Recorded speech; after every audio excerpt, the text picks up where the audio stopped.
The due diligence process begins at the letter of intent stage. Your letter of intent should clearly define everything that you want to have covered on the due diligence section. And that's how we do it, is we say attached is Schedule 1 or Schedule A.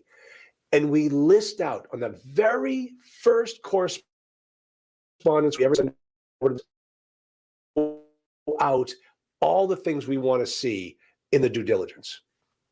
We let them know right ahead of time, this is what we want, okay?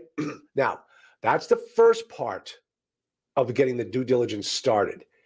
The second part is making sure they give it to you in a timely manner. And my letter of intent separates the execution date from the effective date. And the reason why we do that is because we tell the owner, the seller, in the very first piece of paper we give them, that we're not going to give you a dime into the earnest money, into the escrow agent, a deposit account, until you've given us everything we need. Let's not pussyfoot around here. You give us what we need, and then we'll move our money. And that came about because of two scenarios that happened through my years of being in this business.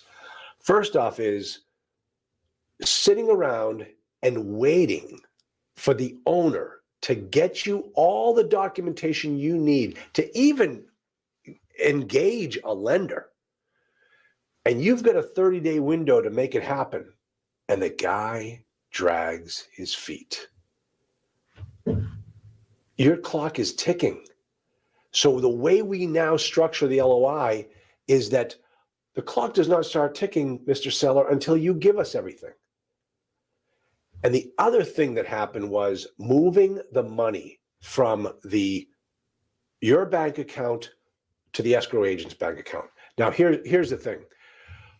When I was learning this business, and the gurus that were teaching me would say, the first 30 days, you got a free look. You know, for no matter what reason, if you don't want to do the deal, you can kill it and you get your money back. Okay, that's for all intents and purposes true. And then if we have a financing contingency, then you got another 30 days to get your money back. But what they don't tell you, two things. First off is that second 30-day period, the financing period, you don't just get your money back if you don't like the deal. Your money is now conditionally hard. If you get the financing that meets all the requirements that you've described in the purchase and sale agreement, you can't use that excuse anymore that you want your money back because of the financing contingency. Your money's now hard. Now, we write that financing contingency so that it's wide enough to drive a Mack truck through. You know, if it has to meet your approval. Well, what's your approval? Well, I don't know. If I don't like the requirements for any reason, I'm going to get out of it. So we do protect our students and clients that way by making that very broad.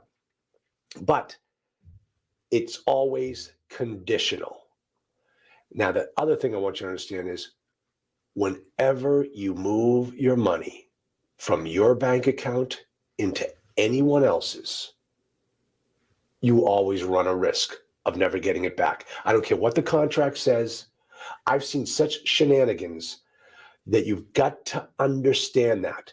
So before you write a check, you want the seller to be on board and giving you everything you need. I mean, I've had some times where I've sat back on that 30-day and I watch it get down to 10 days and I'm pleading with the broker, send me, give me what you can. And it comes down to the final day, and you're just like, I quit. I can't do business with this guy if this is the way he's gonna perform. And remember, one of the biggest complaints you get is the seller says, once everything's signed, well, I don't have that, and I'm not gonna be able to provide that. Dude, I gave you this contract on day one. Did you ever look at it? Why didn't you tell me back then you can't provide the bank account information? You can't provide the utility information. I needed to know that stuff. So that's another thing that the sellers always try to do. They're lazy. A lot of them, I mean, especially if you're going for the smaller size properties, under 50, you're dealing with a mom and pop shop. You really are. And, Whatever their property looks like, that's what their checkbook looks like. So just understand that. Use it to your advantage, but be in control. Number one rule: